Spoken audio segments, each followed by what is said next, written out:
All right, what's up, everybody? I'm Mason, aka Amiiglows. And I'm Kyle, aka Mr. SpaceHeater, and today we have our wonderful guest. I'm Mordo, also known as Mr. Mordo85. And we are scanning in to Touch Base Podcast Level 16.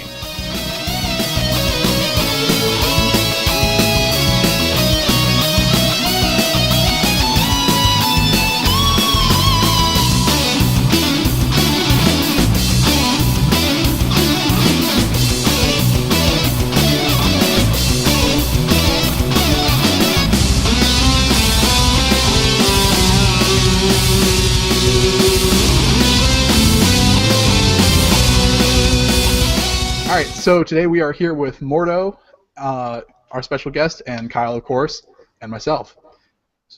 So, welcome, Mordo. Thank you for having me. Yeah. So, before we get going, why don't we kind of, talk about where people can find your stuff, who you are, what you do, all that kind of stuff. Okay, so as I mentioned, I'm Mordo. I'm from England, as you can probably guess from my accent. All my stuff is viewable on my channel, which is Mr. Mordo85. I also have a Deviant Art, and I also have a Twitter, which is @jweaver85. Feel free to follow me, ask me any questions if you want to know anything about my customs. One happy to help. Nice. Awesome. All right, so we'll get this. God, I cannot talk tonight. We'll kick it off. It's like 2 a.m. here, by the way, so I know what you mean. Yeah, I was. Well, it's like 8:30. It's 9 o'clock here, but I was wondering. I was like, how is he able to do this? Because I know it was a weird time for you, but thanks for coming. No worries. All right, so, yeah, let's kick it off with customs of the week, and we're going to feature some of Mordo's. In particular, we're going to do his Pop Princess Peach, which is a really interesting piece. Why don't you tell us a little bit about that? Right, so with the Pop Princess Peach, I basically had a spare Mario Party Peach, and it took a lot of work to actually get the dress separated from her top half. It took a lot of work. I basically got rid of it and then sculpted everything from the waist downwards, the legs, everything on there. The little spotlights on the bottom are a few plastic bits from my old 40k sets, because I used to paint 40k stuff. And yeah, just basically sculpted on top of that, and I thought it came out really pretty. It did, though. I'm looking at it right now on my phone. Well, in the shading and stuff, like on the hair, did you do shading on the hair as well? I did, yeah. Yeah, like the shading is great on that, and then the mics are cool, and the sculpting is just super clean. The legs look perfect. Like, it's insane. Thank you. Yeah. Oh, honestly though, I was using paper clips to actually make the bones, and I actually had to double up because by the time I'd actually finished fitting them down, one would just magically bend. So I ended up having to do that, and luckily the little mini skirt that I made, it hid a lot of the atrocious sort of bits where it connected, luckily. Nice. Well, that worked out. Yeah, oh, yeah. It looks great. It really does. Yeah. The other customs we want to mention of his, he is working. Actually, have you finished? I think you have finished the entire Overwatch character roster. Currently, I have 3. I have Lucio, which I've made from a Shock Amiibo, which I've got here. I've got recently I've done the Soldier 76 out of a Meta Knight. And my personal favorite, I did a Junkrat, which is one of the ones that one of the characters I really liked. And as you can see, he's made from a Diddy Kong. That's slick. That's cool. So do you plan on doing the rest of them? Eventually, yeah. I mean, I will give props where they're due. I was just seeing how all the other customizers, such as Ganda Chris, AK, Kickhash, they're all using the Zero Suit Samus to make the ladies, such as Tracer and a lot of Widowmakers. I thought, you know what, I'm going to do someone that no one's tried. So I basically had a spare Shulk and decided I was going to use Lucio, because I just thought no one's done him yet, so why not? Right. Cool. Well, I'm looking forward to seeing the rest of them for sure. I haven't actually played Overwatch yet because as I've mentioned in the past many podcasts, I have a huge backlog of games, and now with Pokemon Go, I have an even larger one.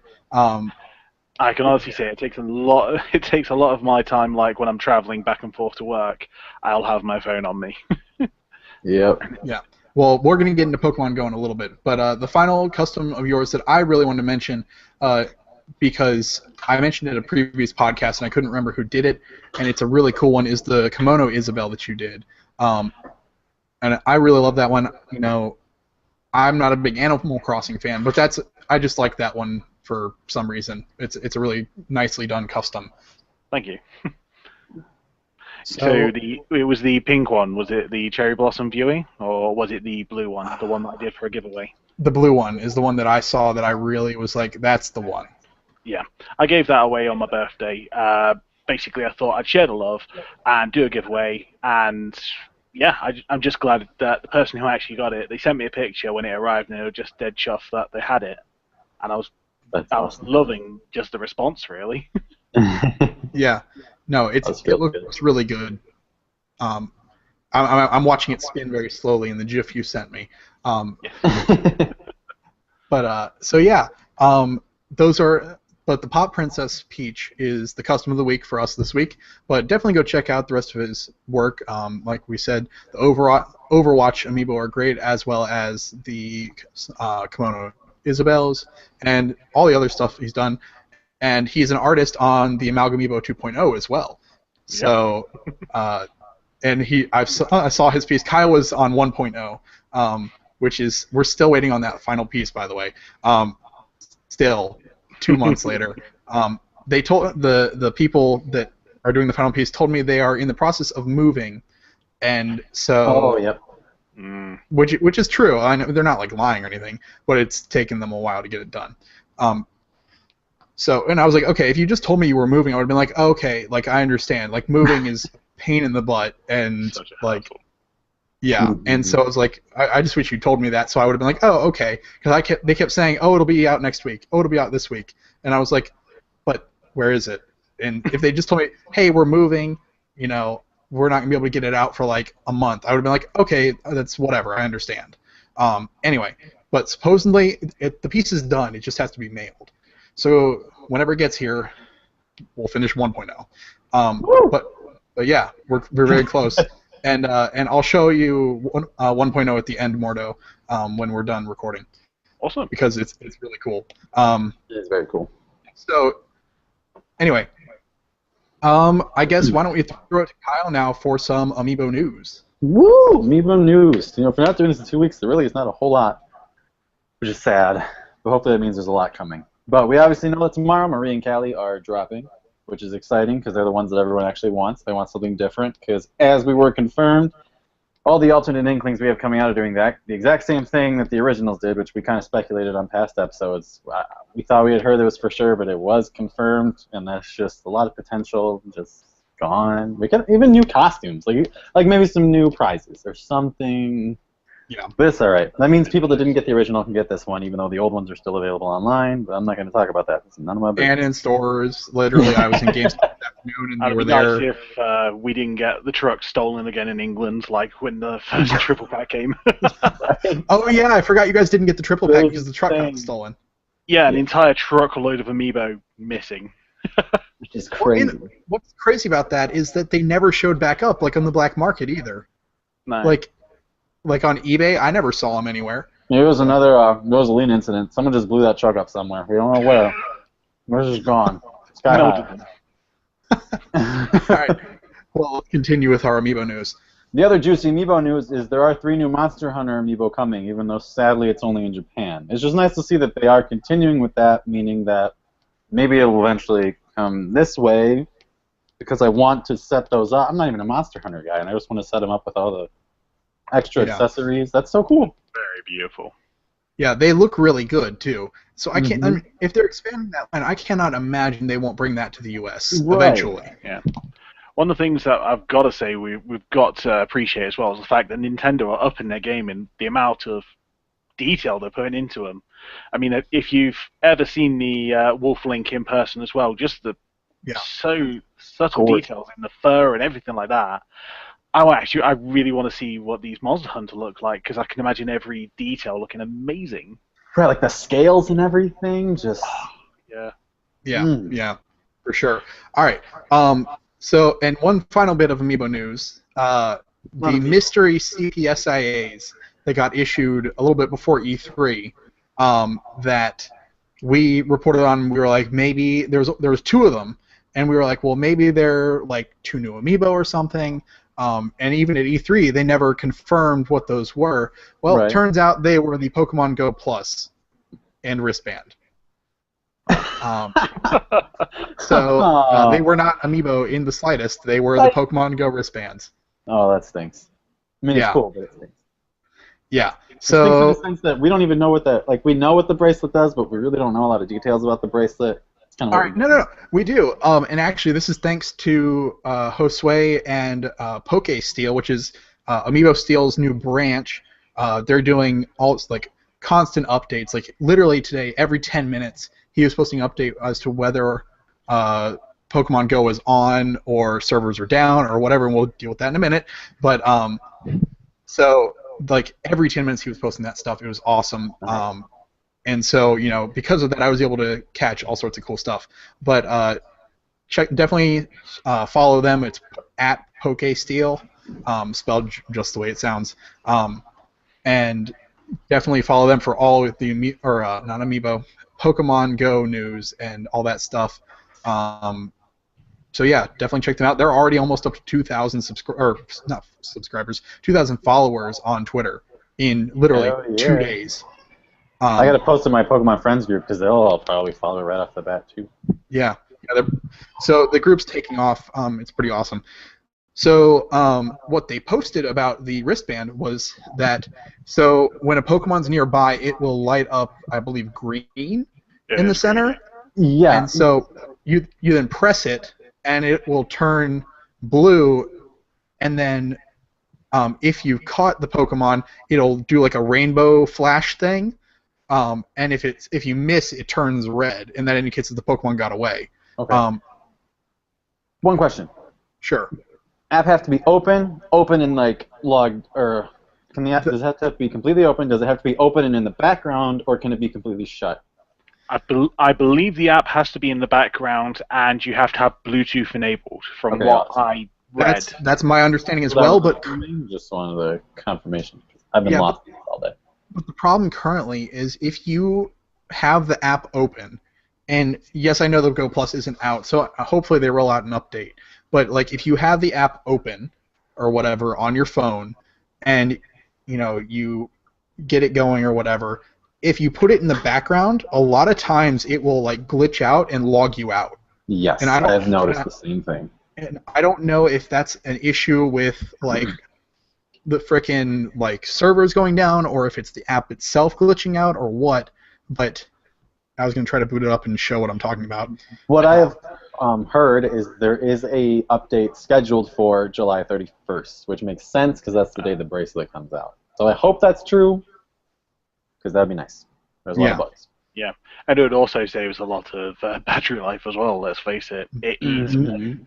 I think a 10-minute journey from my workplace to home, and I think it got rid of like 30% of my battery by the time I got home, just because I was constantly swiping, catching. Yeah, the average lifespan is about 20 to 30 minutes before it eats all your battery down to less than 20%, which is insane. Yeah. I have an extra battery pack I've been charging and carrying with me, so I can get like that extra 10 minutes. Yeah. Yeah, and there's actually some guy took one of the Pokeball toys that has little minifigures in it and installed a portable charger inside of it, so he can keep the Pokeball plugged into his phone while he travels. Very nice. Oh, clever man.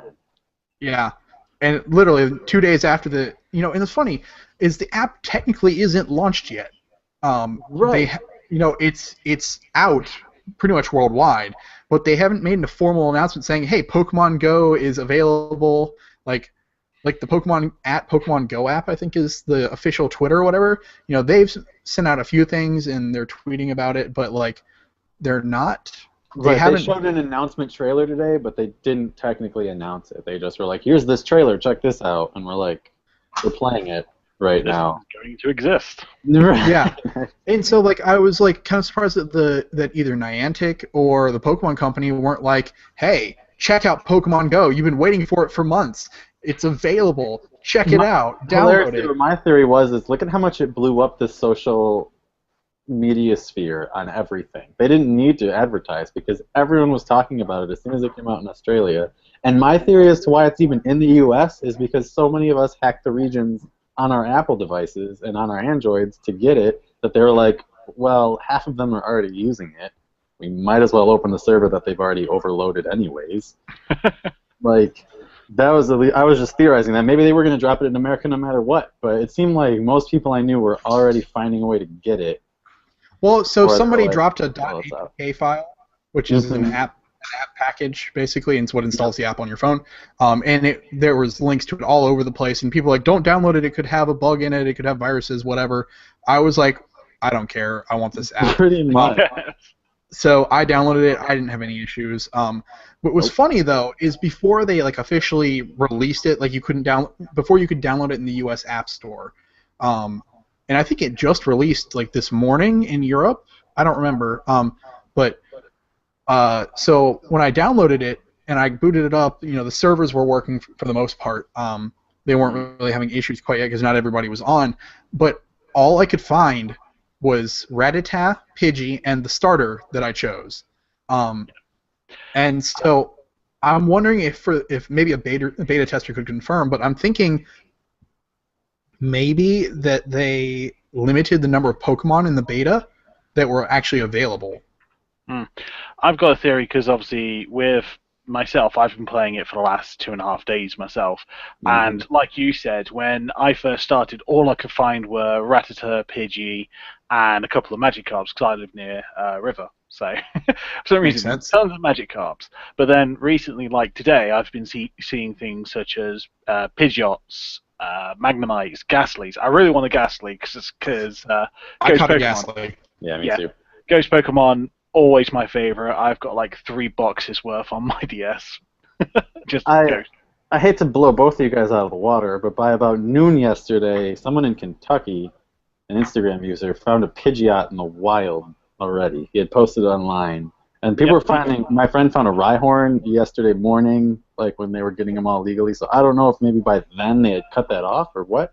But I don't know. I was jealous because everyone that I knew was finding amazing Pokemon, and I was like you guys, plus a couple, oh my gosh, there are so many Venonats in Paris in my neighborhood. I've got a Pidgeot as well in the wild. I caught it today.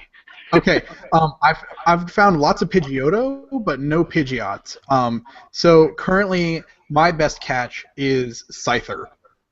Nice. I managed to catch attack, like this combat power is like essentially like their level, I guess. I haven't actually gotten a battle yet at a gym or anything. I was at a gym parked after work, and I was like, okay, I'm gonna fight this gym, and it was some dude with like a Rattata trying to defend it, and I was like, oh, I'm gonna wipe the floor with this guy. Right. And I pressed battle, and I chose my Pokemon, and it started loading, and then servers crashed, and I was like, ah. So we found a major glitch with gyms today, actually. Not every gym is like this, but there's one near me, and there's one a couple blocks from my friend in Chicago, where no matter how many times you go back or battle or servers are fine, because now they're fine in my area, they're perfect, so I went back just before the podcast to go to this gym, and no matter what, you'll get down to the last tiniest percentage of red, and the game won't freeze. You can still move your Pokemon, you can't switch them out, you can still attack, but it doesn't do anything, and it just sits there, and you can't back out, you can't run, you have to restart the app. I did it 10 times before I said, I'm going home. And it's only the one gym, because I took another one in town 2 blocks down, and took that one over. Huh. And I was like, well, so one problem I'm having is that there are no Pokestops even close to me. Like or where I work. I have to drive a good 5 minutes from where I live or where I work to find a Pokestop. Huh. And that's actually very surprising, if you don't mind me saying. I mean, I live in Nottingham, of England, and basically where I am, every pub, every church is a Pokestop. So I'm there, and I'll hit like 20 on my walk back home. I was going to say, I live in the middle of nowhere, and we have 4 and 5 in town. One of them is the town clock. No, Versus okay. this pole with a clock. Okay, no, so there's tons of them all. So I live in Raleigh, North Carolina, and there's lots of Pokestops all over the place, especially towards like the university. Like, That but makes like sense. I'm in like northeastern Raleigh, which is where like a lot of more wealthy kids live, like high schoolers. And so I was expecting there to be like, there's tons of schools around. So I was expecting there to be like a lot of stuff around schools and like workplaces. And like I work in a place called Research Triangle Park, which is like the technology research area in North Carolina, if not the East. They call it the Silicon Valley of the East, not Silicon Valley. Silicon Valley of the East, because it is that important to research technology, all that stuff. Like Cisco has a huge headquarters here in Raleigh. If you ever heard of Red Hat, they're headquartered here in Raleigh. But there are really not that many Pokestops in Research Triangle Park. That's crazy. And so, like, I couldn't believe it. Now, I will say this. There are crap tons of awesome Pokemon where I work, but there's no way for me to get Pokeballs unless I drive out of my way to get them. And so, and I also don't want to pay for it. Right. So, I ran out of Pokeballs around 11 a.m. today, after catching probably like 30 Pidgey, like 20 Spearow, and I managed to catch a Scyther, like 4 Bulbasaur. Dude, I can't find any starters, and it's driving me up a wall. I have a really fun photo from this thing, and I'll probably put it on screen here. I was working at my lab bench, and I had Pokemon Go just sitting beside me when the servers were up, and at my lab bench, it's a stainless steel bench with it's a laminar flow hood to keep things sterile, and so I took this picture of the Bulbasaur just sitting in, like, jumping in the lab bench, and I was like, oh, that's not sterile. Oh my god. So I took a picture, posted on Instagram, I only saw of the Paris that was in my fridge. Yeah, that was funny. Yeah, so I've got to say, anyway. the worst thing that I've had was Slowpoke outside the Church of Scientology. I just did not want to put it on Twitter.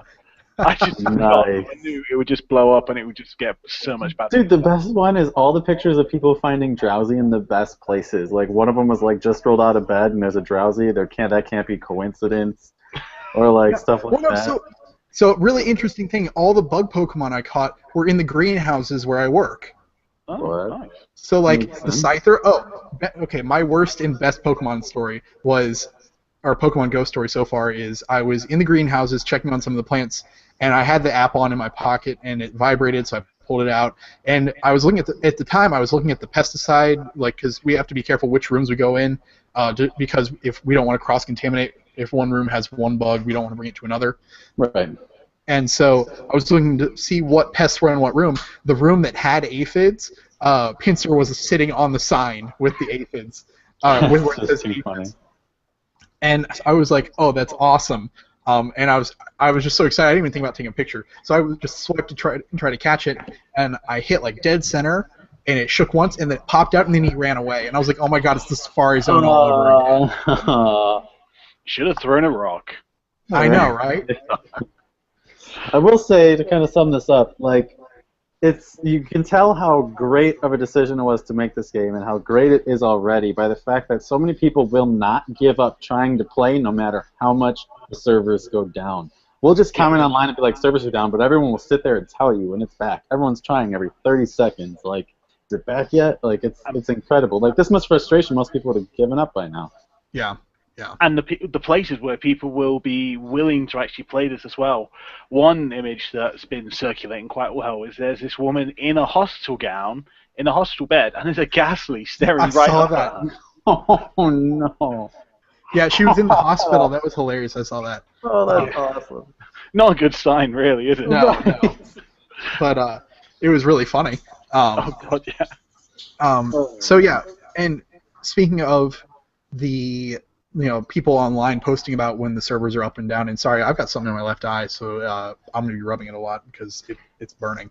Yikes. Anyway, so like I said, PokeSteal is posting all that stuff, like literally every 10 minutes today. Josue was posting, servers are down, servers are up, servers are down, servers are up. Every 10 minutes he was posting. So it was great. And so this kind of segues into our next topic. Is there's another group, and we're not going to start naming names. So at this point, we're going to keep everything anonymous for the sake of we're not trying to bash anybody with this next conversation. What we're trying to do is kind of open up a dialogue, hopefully between the different groups, and it's more than just two groups here. So basically, and this is a pattern that seems to be repeating itself. It's so when Amiibo first started becoming a big thing and Twitter was popping up, there were two groups that kind of handled the Amiibo news, letting people know when stuff was up for pre-order, when stuff was available, all that stuff. And there were two groups, and they kind of one did come out before the other and beat the other to the punch and getting everything up and going. And then this other group kind of came up and formed, and people were like, "Hey, why do we need this? We already have this other one." But people signed up anyway because sometimes they post different stuff. Sometimes one would beat the other to the punch, and it wasn't necessarily a bad thing because competition is not a bad thing. But it kind of seemed like they were second to the punch, so it kind of seemed like they were kind of copying or trying to steal the thunder of the first group that was trying to do that. This is played out again and again with Pokemon Go and the different Twitter accounts that are doing that. And part of the problem with this is that people are getting they feel like their ideas are being stolen, and it's not that the people that are doing these things have the property, like own the property, own the ideas. That's not what the issue is here. It's that essentially people's feelings are getting hurt because like one side is not acknowledging that, hey, this other group beat them to the punch, and or if they do not acknowledge that they beat them to the punch, they'll be like, oh, well, we had the idea months ago or whatever, and it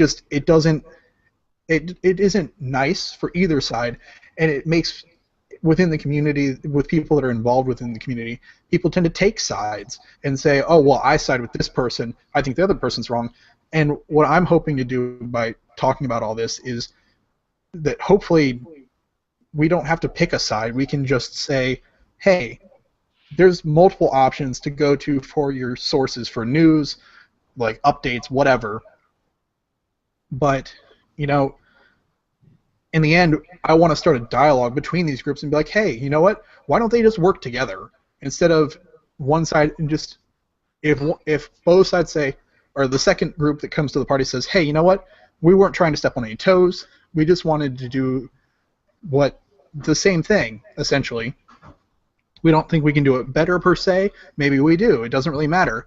But the groups need to talk to each other and communicate instead of one group throwing shade at another group and then the other group throwing shade back or whatever. Because that doesn't serve the community in any capacity. Really no disdain for that. There's no room for disdain in this community. Like, it's just not necessary. Yeah. No. We all want the same thing. Yeah, I mean, let's face it as well. The Amiibo community as a whole, really, at this point, is really good. I mean, there's not many toxic people. I mean, you will get the odd person who makes a nasty comment or something like that. But on the whole, I mean, especially when you look at Twitter, when people share stuff, even if it's just like, I don't know, Ganda Chris shares her latest custom, everyone shares it, everyone comments on it. They get news out because it's just like, you know what, we really like this custom. Have a look at it. Well, yeah. Right. And then on top of that, sometimes, and this is a prime example, like Kyle brought up before the podcast. Kyle is really known for his Finn and Jake Toon Link. And so, Ganda Chris recently, well, why don't you tell us? This is your story to tell. Well, really what happened, Ganda Chris did the same thing. I mean, she made her own version of Finn and Jake Toon Link, which is totally cool. We've all kind of acknowledged at this point in the Amiibo community specifically, in the custom community, I should say specifically, that as long as you acknowledge the fact that if someone brings it up that they made it, like, no one really usually cares. I wasn't even concerned. Someone actually messaged me and was like, hey, she did this. Is this okay? Should we be concerned? And I was like, totally not a big deal. Like, if you bring it up to her, she'll be like, yeah, I know I didn't make this, but someone asked for it, so I did it, etc. Usually she'll throw praise, which I put praise on her post. I was like, this looks really nice. It really did. I noticed someone actually did comment and bring me up, and she immediately said, like, oh, I understand. Like, no one's trying to take anyone's ideas. That's the best way to go about it. She didn't say any way, shape, or form that she was like, hey, I came up with this. And at the end of the day, we can talk about it. So even if she did say that, and I said something, like, we communicate and we realize there's no enemies, there's no one is upset. Yeah. It's just the world of customs, world of Amiibo. And let's face it, sometimes just looking at another artist's work can be an inspiration. Oh, for real? Yeah, no kidding. Yeah, I mean, I got the idea for my Bob Ross KK slider. I got the idea just because I was talking in the chat of Gone the Chris's stream, and everyone called her the Bob Ross of Amiibo. I just thought, you know what, I've got to make a Bob Ross now. Nice. So, like, exactly. And so, in the past, there's been a few altercations with different artists where, like, one artist will do, and actually we talked about this in episode 1, where, Gonda Chris had done her Cynthia and Geibel Rosalina custom, and it looked badass, and then the Game Changers came along and did something very similar. And this was kind of earlier when the custom amiibo scene was just kind of, it was around for a while, but hadn't really boomed yet, I don't think. And so, the Game Changers came along and did something very, very similar, but they didn't say explicitly that, they didn't come up with the idea. It was kind of implied that it was their idea to do it, and they'd very clearly gotten the inspiration from Gonda Chris. And honestly, they said it was from another picture, which the picture looked just like the amiibo that Gonda Chris did, and so maybe they had the same source originally. It doesn't really matter. The point is people's feelings got hurt because one side didn't acknowledge that the other side had done it first, kind of thing, and it really didn't. And it ended up being fine. Everything got worked out in the end. But the point is the communication. If it had happened beforehand, or like nowadays, if somebody does something, they come up and it's not their idea. 99.99% of the time, they're going to be like, "Hey, I got this idea from so and so," and it's not trying to create a community where we have to walk on eggshells around each other. It's about having open communication. And being able to say, hey, I'm going to do this, and I really liked this idea, but you know what? I really didn't come up with this. Somebody else got to it first. Like the Overwatch stuff, like with Mordo, what you're doing, you kind of did a different take on the ones you've done because you didn't just do Zero Suit Samus. Yeah. Like AK Shop and Gonda Chris and Kick Ash and whoever else is working on those. And there's all sorts of traces and Widowmakers, as you were saying, made from Zero Suit Samus.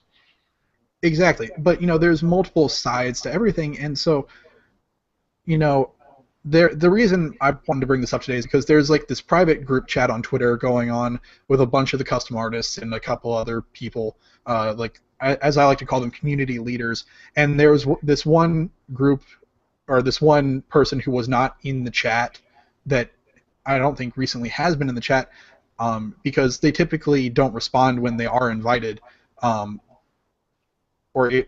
Anyway, point being, they weren't in the chat, and there was some stuff being said that was like, hey, one person said, hey, this is rubbing me the wrong way. They didn't credit us or credit me for what I did, and they kind of came to the party late, and people's feelings were getting a little hurt, and it did seem like they were kind of trying to steal the other person's thunder a little bit, but instead of complaining about it behind closed doors, I'm not saying do it openly, but those parties need to communicate. And so within the Amiibo community and now Pokemon Go community, which we are not going to become the Pokemon Go podcast, but which apparently is already a thing, by the way. Toys for Games launched their new podcast, Gotta Watch 'Em All, which has to do with the Pokemon anime, Pokemon Go, Pokemon trading card game, like everything. So they're doing that. So go check out that podcast because I definitely will be as well. Yeah. But so these communities all overlap, and really it just comes down to people need to talk instead of just, I hate to say it, being butthurt. No, you got it on the head, man. Yeah. My fiance is over in the kitchen laughing because I said butthurt. She could be a tushy tantrum. Oh, I like that one. Tushy tantrum. She goes. Yeah. Anyway, Yeah. so point being, like, just talk. Like, communication is like key to making everything work in any sort of human interactions. And yeah, that's basically all I really wanted to say about that is like the community. If you're and also if you're second to market, acknowledge that you have people that beat you to it. Don't be Xbox and be like, we came up with it first. Sorry, Sony beat you to it. Um, And you stop know, acting like you have anything to gain from it, honestly. Like, that's the yeah. thing. Like, we're all a community here trying to communicate because we love doing this stuff. That you're not going to get anything from it but the love of the community Yeah. and the communication from the community. Other than that, it's not like we're making money. We aren't Well, and making, so that was like, that's some of the concern is that some people are under the impression that some groups are in it more for the ad. You do get paid for monetizing like ads, things like that. You fair. know, Yeah. and so people, it seems like these groups that aren't really being involved with the community leaders, as I call them, that are kind of not involved in that, are kind of, and when they are invited, they kind of opt out of dealing with us. It seems like they're almost in it for the money rather than for the love of the stuff, which irks those of us that don't make money off of it in any way. Right. The wrong way sometimes. And I'm not saying that that is the case. It just that's kind of how it seems. The vibe. Yeah, it's the vibe. When you Yeah. isolate yourself, you create a view of self-profitability and ignorance of, or ignoring everybody else, and that's Yeah. just. And I don't think that's intentional with the groups that I'm referring to. I really don't think it's intentional because individually those groups / people, whoever that I'm referring to, will probably be able to infer who they are based off of listening to this. I have no ill will towards any of them. I really don't. No, I agree. And that's not what we're talking about here. We're not trying to create animosity. We're really not. We're just saying talk to each other and include yourself. You can engage with your constituency and, whatever you want to call them, your followers, subscribers, whatever. You can engage with them all you want. But then there is a whole other aspect of this community within the other people that are present in the community and very active in doing things similar to you, such as custom artists, YouTubers, streamers, whoever it is. If you don't engage with them as well, you're going to step on toes. Yeah. So. Yeah. And it, like we said, it sets up this vibe that you don't really want to be involved with everybody. You're in it for personal gain of some sort somehow. Mm-hmm. Which I do not think is the case. I just think that's the vibe that's being given off. All right. I think that's enough of that topic. Went on about it a little bit longer than I intended to. Sorry for the rant. All right. So let's do some little more exciting stuff. Before we get into the Q&A with Mordo, what is everybody's favorite catch of Pokemon Go so far? Like what you caught that you're like most excited about? I think my favorite at the moment was a Magnemite. I caught a Magnemite, I think it was like CP 127. So it was actually a really high level one. Yeah. Yeah. Nice. Oh, man. Well, I was excited about that, Ghastly. I was excited I found a Pidgeotto by itself and I was able to catch that. But I'm getting so many basic Pokemon so far that there's nothing to jump out the door for. I'm proud of my Venonat and my other Pidgeotto who are super strong and holding off my gyms right now, one of which I'll probably never get back to because it's not close by. I was just there and I was like, I'm taking this. But, yeah, no one's cool so far in my region. All right, so I'm really proud of my Scyther, which was a CP 150. I was pretty happy with that. However, that's not my favorite catch. My favorite catch is a CP 107 Oddish, and here's why. It knows, I think, like Poison Powder or Poison Sting or something like that, like some poison move. Poison Powder. And then it knows Moonblast. Oh, wow. nasty. Yeah. Right. in Moonblast, if you guys don't play Pokemon, yes, this is an amiibo-based podcast, but we're kind of off topic today. So Moonblast is a move that I believe only Diancie and Xerneas are able to use. It's a move typically reserved for legendary Pokemon, and obviously Mew could learn it if there was a TM for it. It's a fairy-type move, and it's just absolutely ridiculously strong. So this Oddish knows Moonblast for some reason. That's awesome. And so I was like, that's really cool. I don't know why, but it's really cool. Smirgle. That's my theory. Yep, something like that.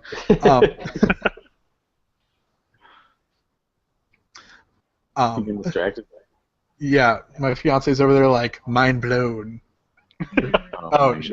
No, she's saying sorry. Her nerd alert is going off. She's going nerd alert, nerd alert. And so I was telling her about Pokemon Go because she's not really a huge video game person. But she was saying that I was like, hey, this might actually motivate me to get off the couch and go out and exercise. And she's like, if you lose weight because of Pokemon, that's going to be really, really sad. I'm like, no, it's not. It's really awesome. Dude, my girlfriend's so excited. I'm like, I'm actually excited to go places. I went outside so much today, it's not even funny. But I was like, I don't know whether she's going to be frustrated or happy that I want to go places. She's like, oh, I'm stoked. You need to get out of the house for once. Yeah, well, I'm going to the beach this weekend, so I'm praying the servers are up so I can catch like a crap ton of Magikarp and Shuckles. Yeah, mine's been working really nice lately. Like, it's just up and running in my house right now. So like, let's see if mine's up and running again. Did you guys sign in with the Pokemon Trainer Club or with your Google accounts or what? Google account. And I'm very glad because if Pokemon Club goes down like it did earlier today around like 1 or 2, then you can't get in. Yeah. I tried to do the Pokemon Trainer Club, but it didn't work, so I went straight to Google. I was like, screw it. I think one of the problems as well, we've got people have done like, I think Amiibosteal did a PSA for, was obviously people need to be aware of where they're going. We've had, was it the Darwin Police Station. Yeah. All I could think of was that is the perfect name because the amount of people who will walk into traffic or something, it's Darwinism. Survival of the fittest. It really is. Yeah. So. And everyone turn your phones off in the car, or at least just turn off Pokemon Go. Just it doesn't exist. You don't. Or at least just the driver. Everyone else can do it. I was driving. My girlfriend was sitting there in the passenger seat with the phone. Hold on. I just got to log in for the first time. Kyle, can you see what's on screen there? Dude, come on. There's none near me, and I want it so bad. There's a Dratini near me. And at GameStop today, there was a guy that told me he went to a lake and there was a Dragonair. And he caught it. It's my fave. It's mine. Where is it? Like, if you could have one Pokemon, that's mine. I want a Dragonair, and it'll never evolve. I just want Dragonair. I want a Haunter. It was always my favorite in Gen 1, and it's the one I like to sort of associate most with, because first of all, it's Ghost, my favorite typing, and second of all, like Haunter, I'm a bit immature, and I'll never grow up unless on. I like the comparison. That's a good analogy. All right, so I turned on an incense, which I haven't tried yet, because I really want this Dratini, and I have 8 Pokeballs left. Oh, there's a Poliwag. Sweet. Not to rub the salt in the wound, but I've got about 230 Pokeballs. Yeah, I've got 100 and some Pokeballs, like 120 something, I think. How do you guys have so many? Well, we've got a lot of Pokestops in where I live. And to be honest, I'm not seeing that many Pokemon. So, all right, I caught my Poliwag. I love that I'm doing this on the podcast. I got nothing near me right now, and I'm not buying an incense. I used all mine. Well, I had 3. So. I know. And you get stuff for Pokestops, and I think you get stuff when you beat gyms too, if I remember correctly. I'm pretty sure I got a bunch of stuff when I took over the gym. So I got the best thing to do as well is to catch a lot of multiples. So if all you're seeing are Rattatas, catch them all, and basically when you transfer them to the Professor, you get one more, in this case, Rattata candy, which you can then use to level them up or evolve them. I can't believe Magikarp takes 400 Magikarp candies to get to a Gyarados. Makes sense, though, because you know when that thing evolves, it's going to be a beast. Yeah. Like, it's gonna be a monster.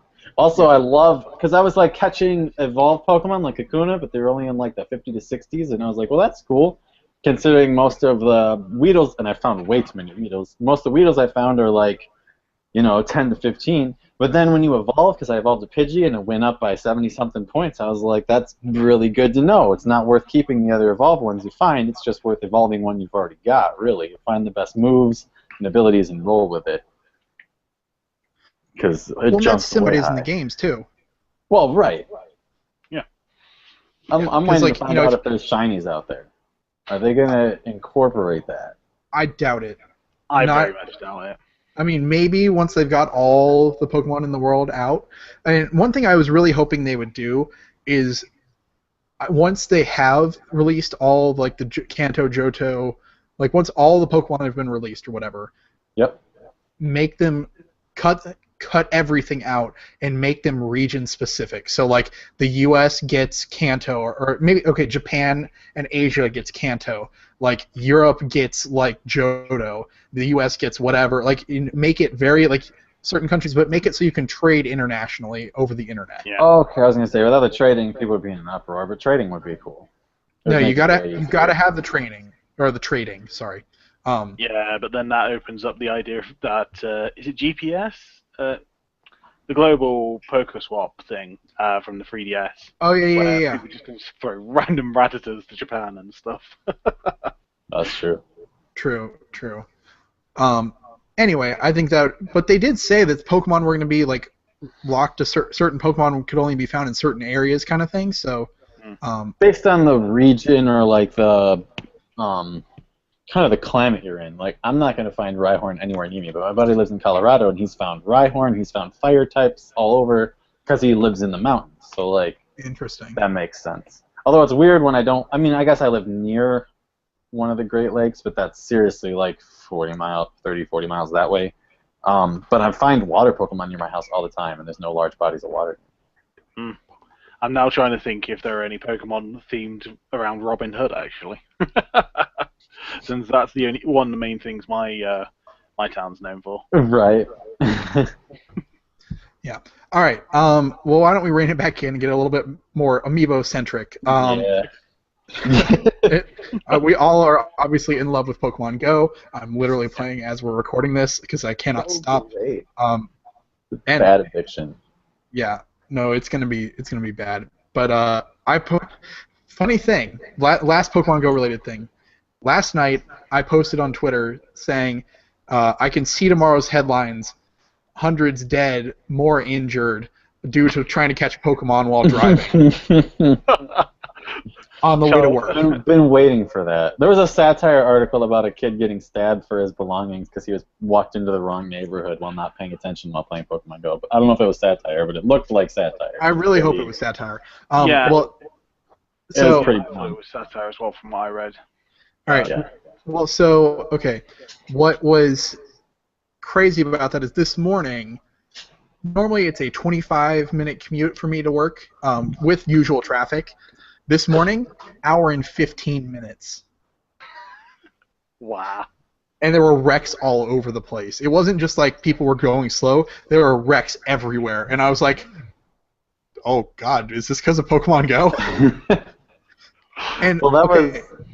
But, like, this morning, as I went around, like, as I was driving into work, and then, like, at lunch, I, like, looked on the map and found a crap ton of gyms and stuff. Oh, I just found a Magikarp. Sweet. Continue your thought. Oh, sorry. So the point is, like, all the gyms were already claimed. There was not a single gym anywhere that wasn't claimed already. And I'm like, how are people claiming these gyms? Like, I know a lot of people that played overnight because they couldn't stop. Oh, okay. A lot of people played overnight. The thing I noticed, though, that someone pointed out to me, if I can all of a sudden remember it because it kind of just dropped out of my head here. Great. High traffic with servers. They noticed that the worst times to play yesterday and today were definitely between 3 and 6 or 7 p.m. Like, that is definitely the worst server times we saw, at least on my end and with my friends. It was real bad. And I was like, that actually is a good thing to point out, because that is when people got to work, out of school. Well, I guess it's summer, but, out of all that stuff. Yeah. And I was like, that could be a trending situation or issue. Yeah. So that could definitely continue. Yeah. Yeah. All right. So back towards amiibo-centric. Mordo, why don't you tell us about how you started customizing amiibo? Like, what kind of got you going on that? Well, I've actually been painting and customizing for a good long time, actually. As I mentioned earlier, I used to play and customize 40K. So I've been doing that since I was 11, and I live That's right awesome. next to the UK headquarters for Games Workshop. So I'd be down there every weekend with my mates in Bugman Bar and painting, everything like that. It was always just a bit of fun.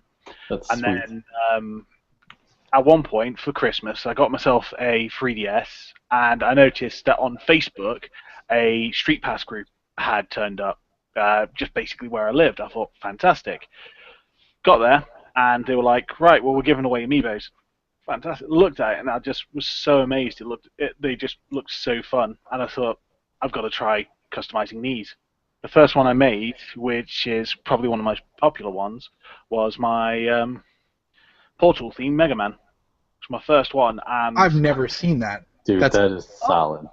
what? it was my first one. That is Look at amazing. that arm, dude. Yeah. Hold on, let me make you full screen so that Oh. people can see this. There we go. What the crap, dude? How have I not seen this? It was one of the first ones I actually did, actually. I need that. No, like, okay, you combined two of my favorite things, Amiibo and Portal. Yeah. The worst thing was is that when this had first came out, when Amiibo had, I'd actually just finished playing Portal 2. So that was where I got my inspiration for that one for. That's I need that. That's one of those game series that everyone slaps me in the face for every time it gets brought up because I have not played them yet. Dude, play Portal. Anyway, Play that's all I hear. Portal. All I hear. Just eat this. You gotta Play Portal. play it. Every week now in the podcast, I'm going to ask you, have you played Portal yet? I gotta find a way. You can probably get it dead cheap as well now. No, like, do you have a PS3? I have a 4. Do you have a PC? I have a Mac. Okay, doesn't matter. You can download Steam. You can buy I've Portal. been doing everything I can to stay away from Steam. That's gonna end my life. I Okay. just don't get Steam. No, okay. Get I love Steam. self-control. No.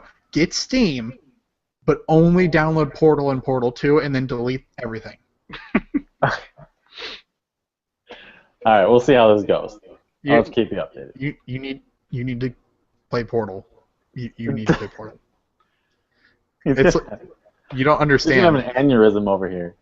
I have well, okay, I used to have like every Portal shirt. I still have a Portal hoodie. Like, I love Portal. You don't understand. Anyway, I can honestly say as well, when I was playing Portal, I did have to actually have on my phone, my text message alert was one of the turrets going, "Hello? Is anyone there?" It just confused people every time it went off. It was hilarious.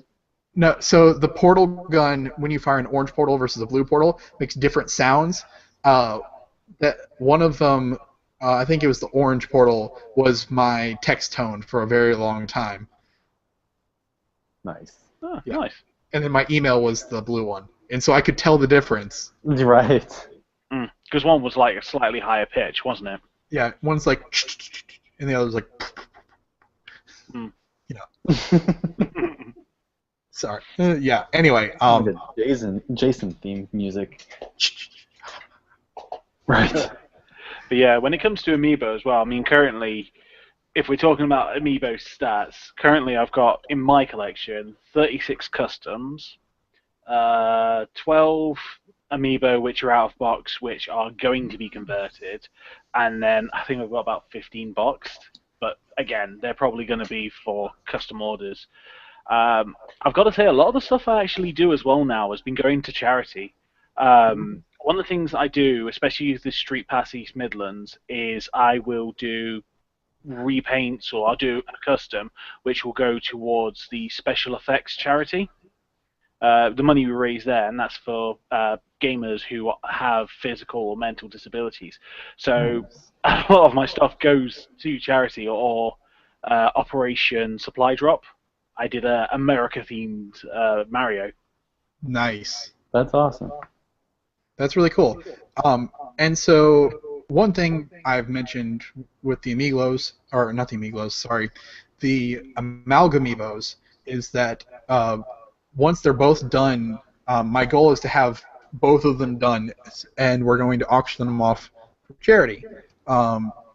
In particular, we haven't really decided which one, but we've done No Kid Hungry in the past. We've done, like you said, you've done special effects, and there's all sorts of NGOs or nonprofits. Same thing. Jude. That's another one I did with Mr. Ratata. We donated to St. Jude's Hospital in America, I think it was. Yeah, Nice. but like St. Jude's is great. The American Red Cross is one that AmiiboSteal, I think, was doing some stuff with recently. There's also the Amiibo community loves doing charity stuff, which is great. Another reason why this community is awesome. Yeah. So, with the Amiibos, my goal is to, have people vote which one they want, or which one they like better or whatever. So, and so I tried to get some really awesome artists from each one, or for each one. So, like the first one we had Gonda Chris, aka Shop, Kick-Ash, Mr. SpaceHeater, aka Kyle, Evilos, Xanark and Sky. I think I said the Game Changers already. Myself. I'm working on both actually, since I'm organizing the whole thing. Yeah. But who am I forgetting? I said Kick-Ash, right? Conquest as well on the second one. There's myself. I'm trying to think who else we've got actually. Clearly better Amiibos. Yes, there. They're the guys that do the resin molds, so I'm really excited to see what they come up with for their piece. Oh my God, Assaultus. So, the guy who does a lot. He does a lot of zombie Amiibo, doesn't he? Yeah, Assaultus is doing a piece. TJ, who is on level 11 or 12, I think. He does Custom Conquest. Yeah. So TJ.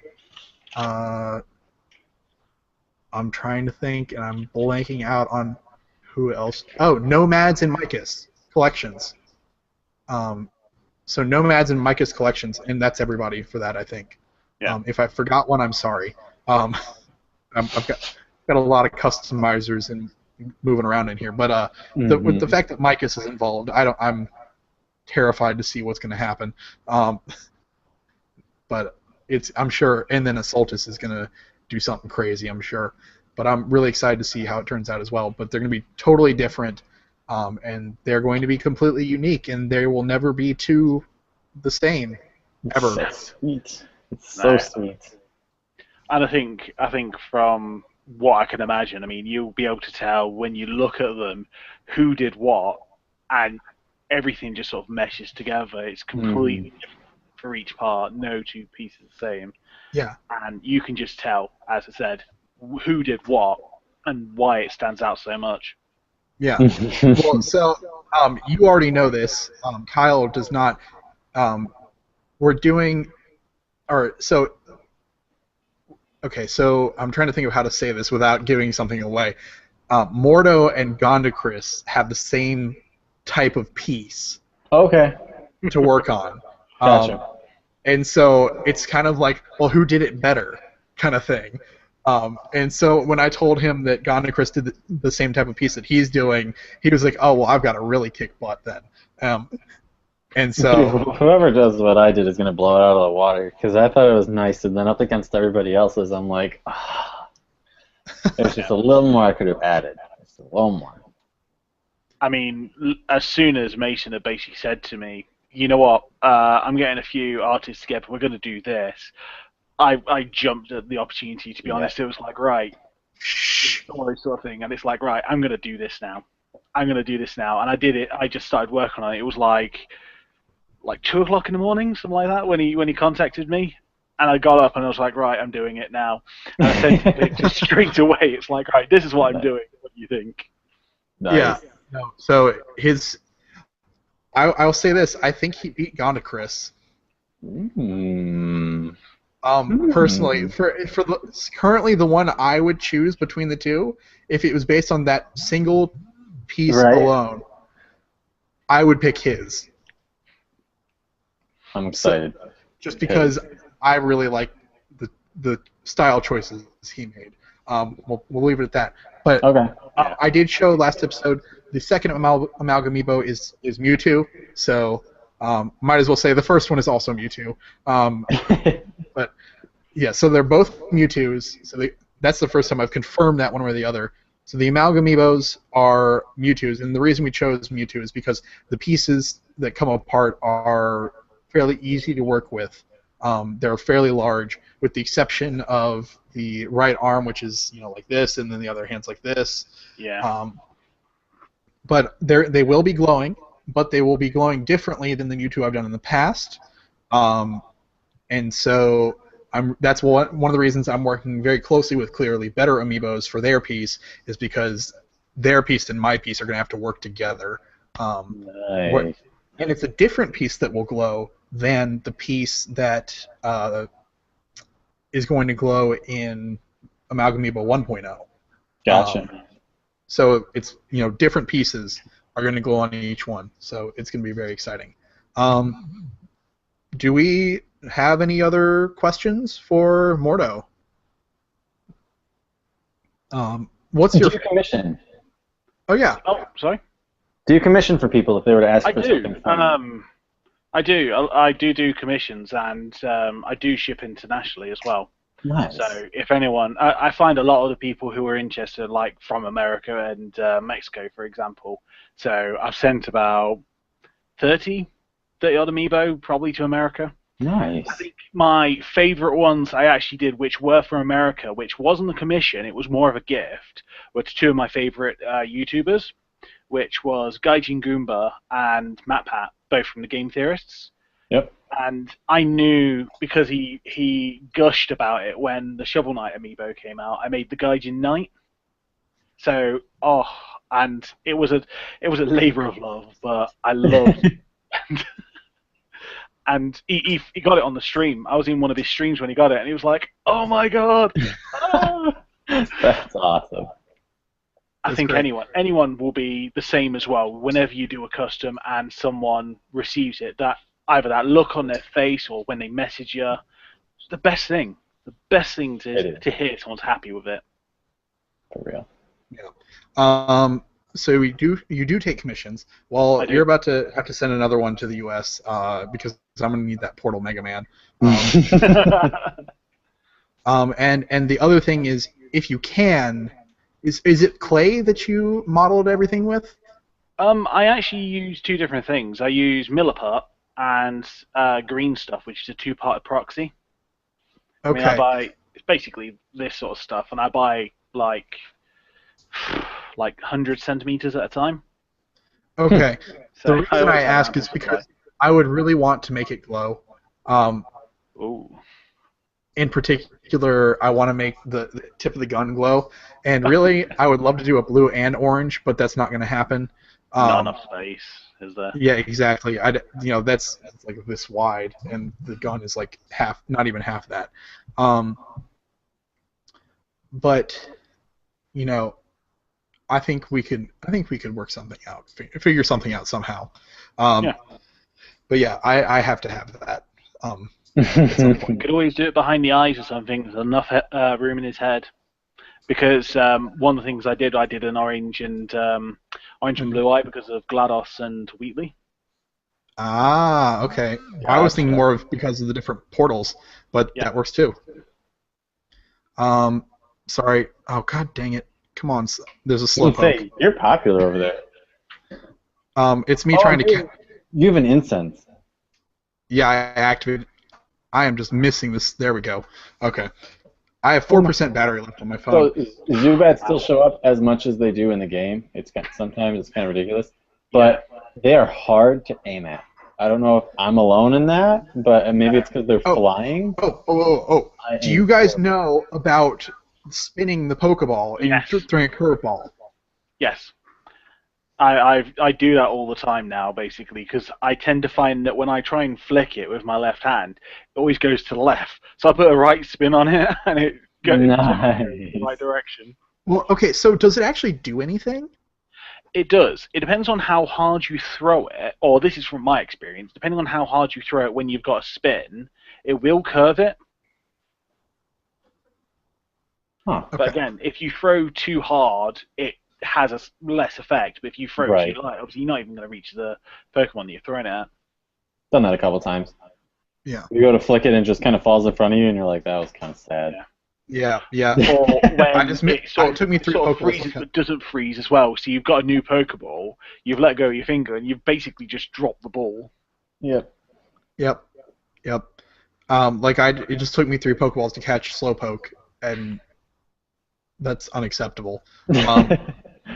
I'm level 6. I'm level 6 now, so yay! Yeah, that's where I'm at too. That gym that was having glitch issues has been taken, but it's my team, so I'm just gonna add to it instead of. Oh, what team are we on? Mystic. Yellow, blue, or sorry? I'm Mystic. I'm blue. I'm yellow. Team Instinct. I'm yellow. Team Instinct. I almost did, but I had to do Mystic. Okay.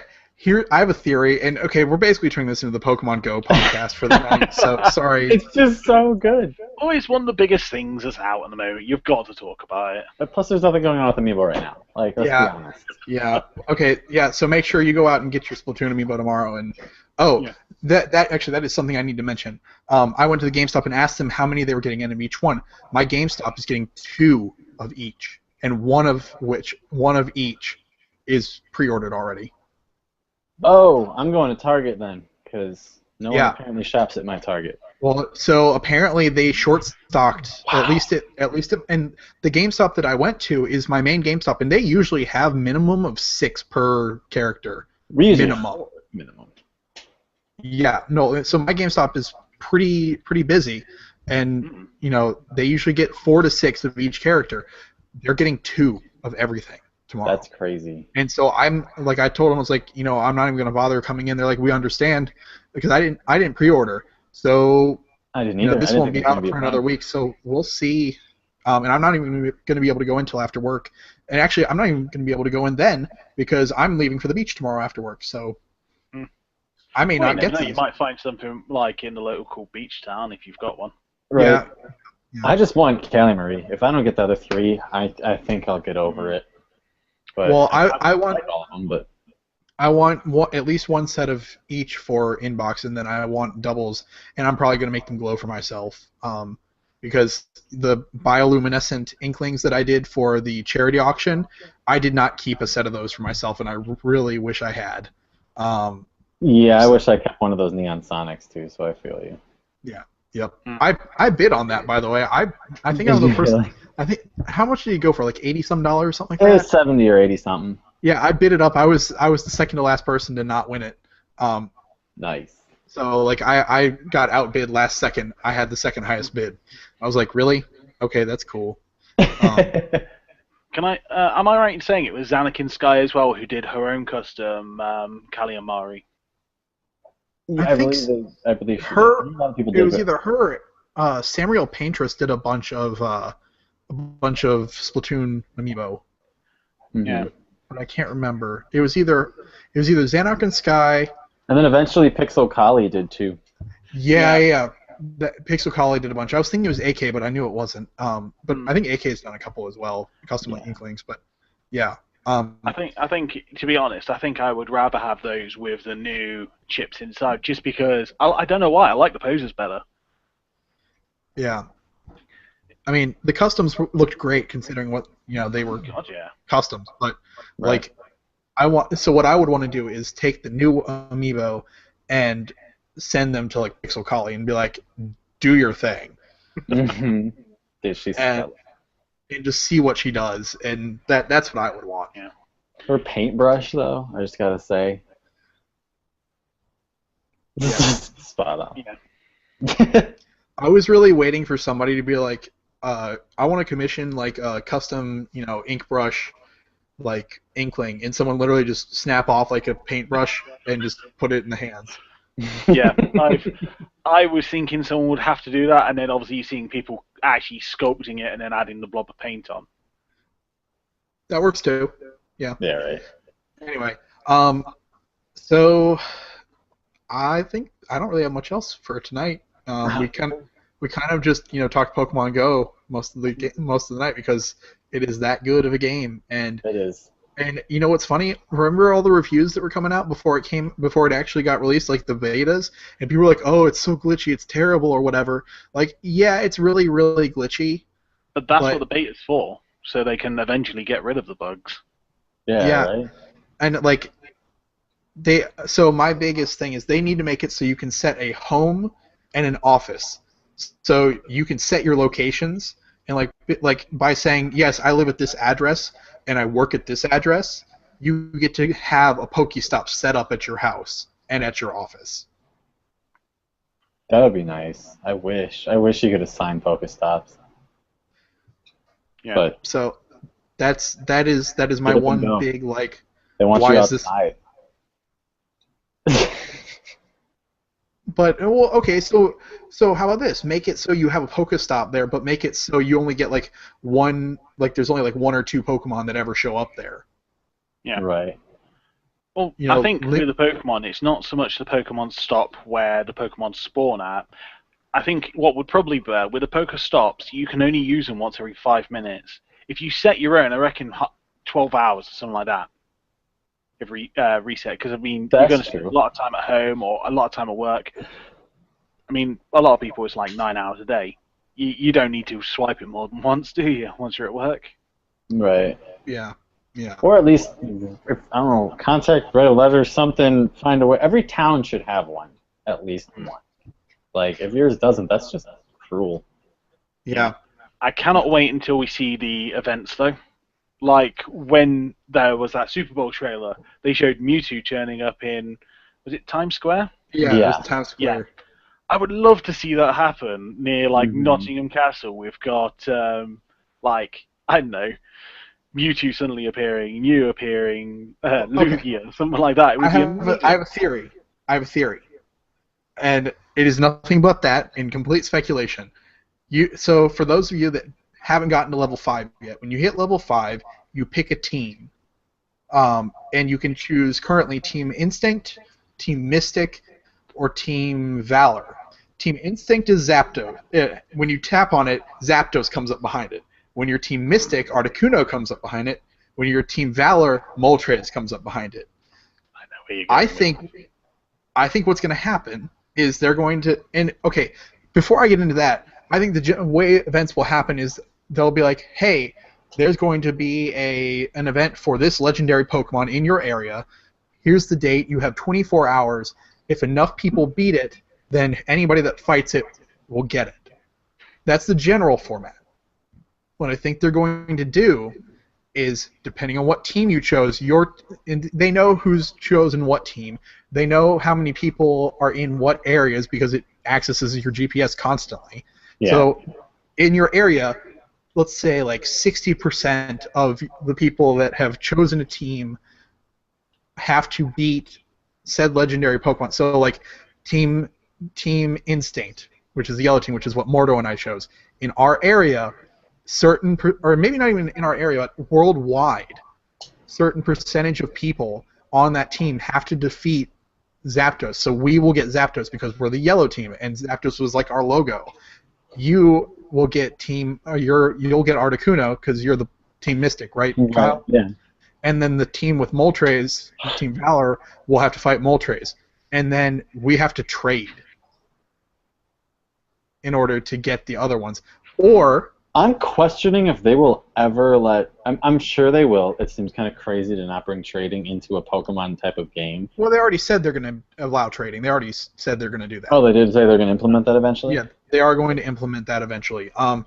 But what I'm thinking they're going to do is okay. So maybe I'm wrong with the fact that only one team gets one bird or whatever. But I'm thinking initially like maybe your team gets yellow, and then they make it you have to choose the other team, another team. You can't choose the yellow team again. In my case, in Mordo's case, you have to you have to choose Team Mystic or Team Valor, and it switches. And so you switch teams, and like maybe there's rewards for the teams that have the most.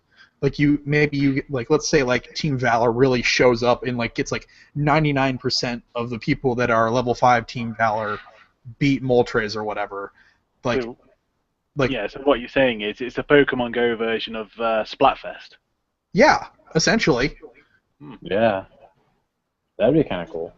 And I'm not saying that's what they're gonna do, but I'm saying that would be really interesting if they did do it that way. That's the most thought out thing I've heard in theory so far about any of this. So. Well, I formulated that when we were at GameStop because I was like, why would we have Zapdos, Articuno, and Moltres as our logos? Right.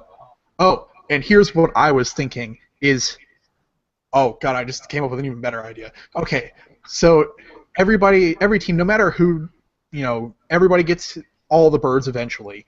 But what if the team that, like in the first, like maybe you fight all three, and as long as the team that's assigned to that legendary beats it, everybody in the world gets it, as long as you're on a team.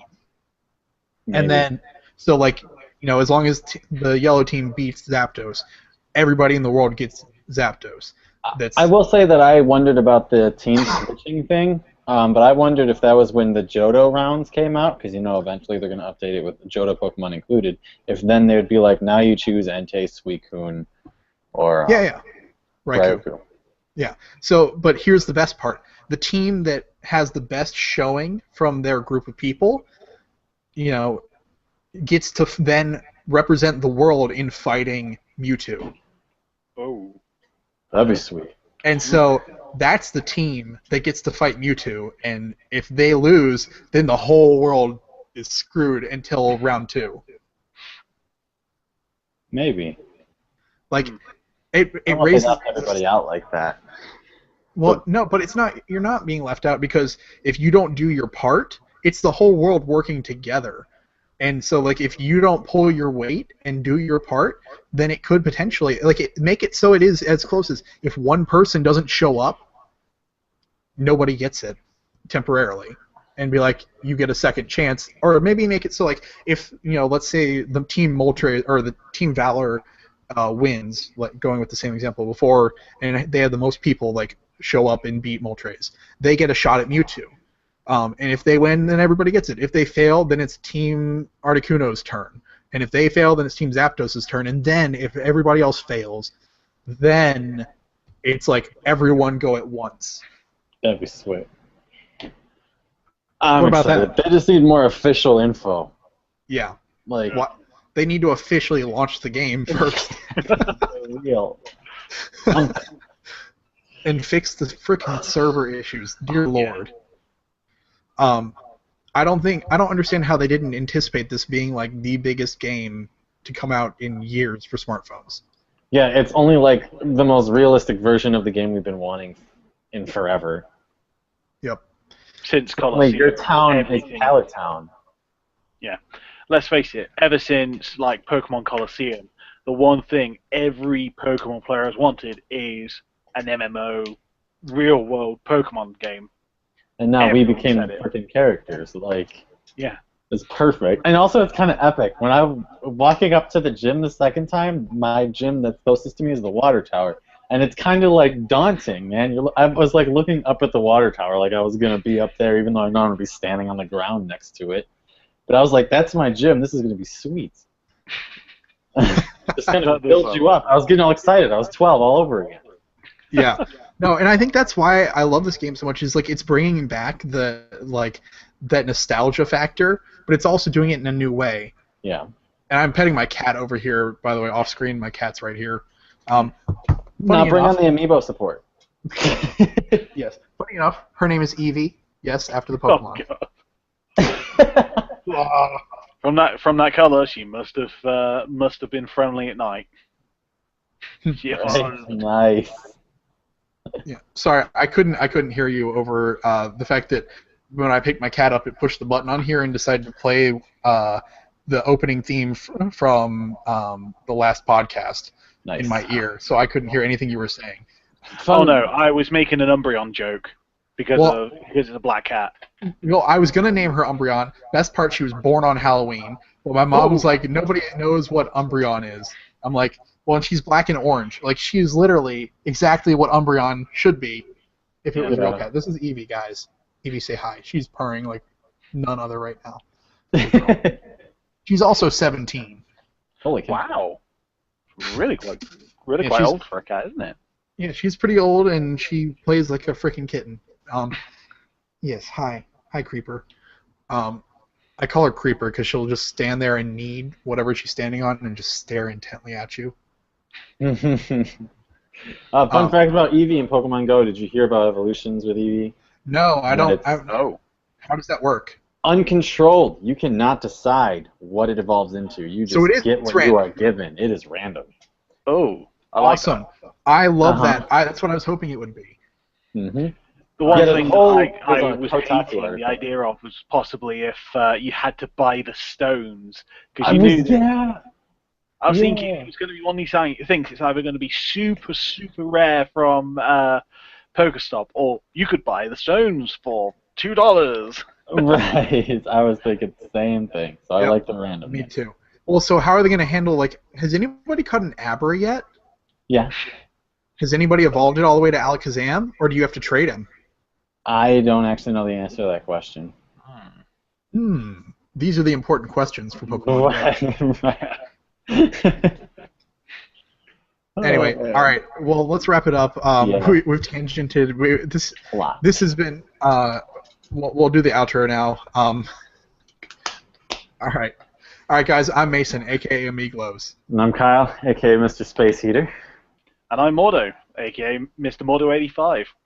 And we are scanning out from the Pokemon Go podcast, level 16. Just kidding. Touch Base podcast, level 16. Later, guys.